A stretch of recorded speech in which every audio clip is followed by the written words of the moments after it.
আমি ঘড়ি কাজ শিখে নিচ্ছি, বুঝছো? আর যেন আশা না লাগে।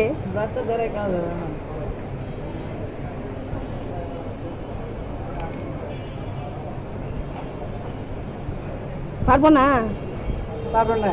পৃথিবীতে এমন কোনো কাজ না। হ্যাঁ, এই যে মানুষ পারে না।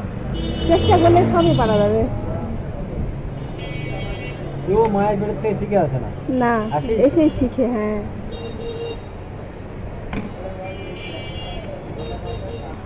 যায়নি কখনো। আমার সন্তানেরা যাচ্ছে। ওইটাই যা কার রিজিক আমি যাতেই কোথায় পারি। আছে কে আমি স্কুল থেকে পার হতে পারিনি। বলা যাবে? বানানো। এটা আমার আপনি উস্তাদ। বানাইছেন? আমি না, আমার উস্তাদ বানাইছে। ও আচ্ছা, বয়সে ধরেন আজ থেকে 50 বছর আগে। এটার বয়স 50 বছর? 50। আই সর্বনাশ। আমার উস্তাদ স্কুল যে আমি তো মনে যে কাজ শিখার পর কাজ শিখে আসছি 31 বছর হচ্ছে। এটা 3-4 বছর ধরে লাগাচ্ছি কাজে। এর আগে এটা ছিল না। সুন্দর। এটা আছে, অনেক পুরনো এটা জিনিস। অ্যাভেলেবল আছে, কিন্তু এই স্ক্রিনটা যে বানাইছে হ্যাঁ। এটাই এখন পাওয়া যায় না।